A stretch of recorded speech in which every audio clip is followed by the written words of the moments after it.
What we're going to do here is we have a problem with our actual object. We want to fillet it all around using a chain fillet, but it's not working. Here, I'll show you an example of what it's going to be it would look like. So I took our radius for 0.0125, and if I start selecting them, space, even if I select, oh, there we go, a bunch of them,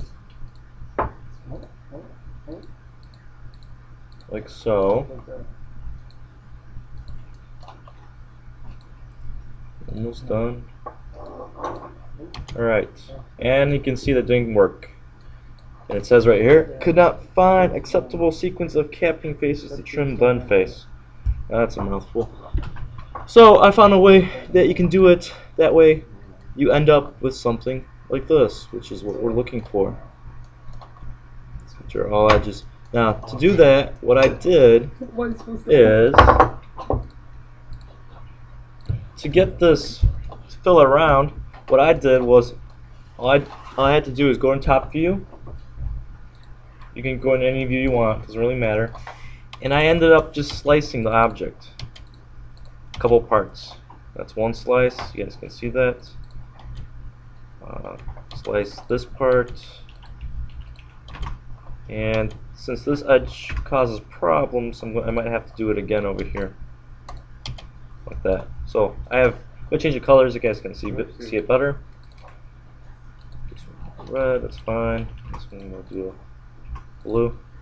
So each one is separate, except here, these are two different separate blocks, but they're actually one union together. To separate these, there's a separate command, which you select this, go to modify,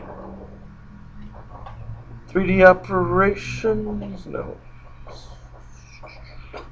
solid editing, and go separate. And you click on that object and just click enter for exit.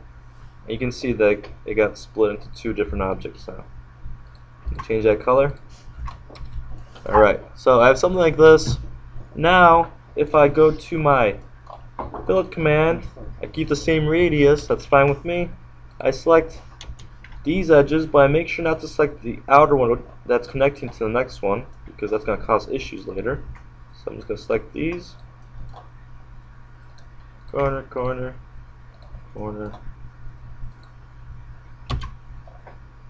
I guess it didn't. Hold on, maybe I missed one. Again, select, enter.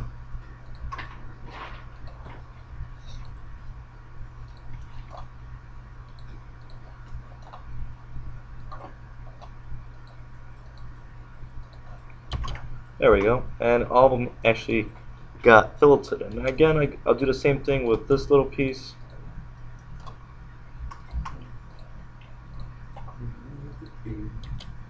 And so forth. And you can see actually it's perfectly attached to it. I can just union them together, and I will have a piece that is filleted, and it's actually colored too. No worries about that. I don't care about the color. But before you do that, make sure you do both sides. That's which I didn't do. My mistake, but that's okay. And I would do it to all the other pieces, but I think my lesson is clear, so I'm not going to go over this. But you end up with something like this, where it has all of them, both sides, bottom and top. And if we do want to print this on a 3D printer at school, it will help with the edges. The edges will give it more structure or strength, because they flake off if they're 90 degrees exactly. So just keep that in mind.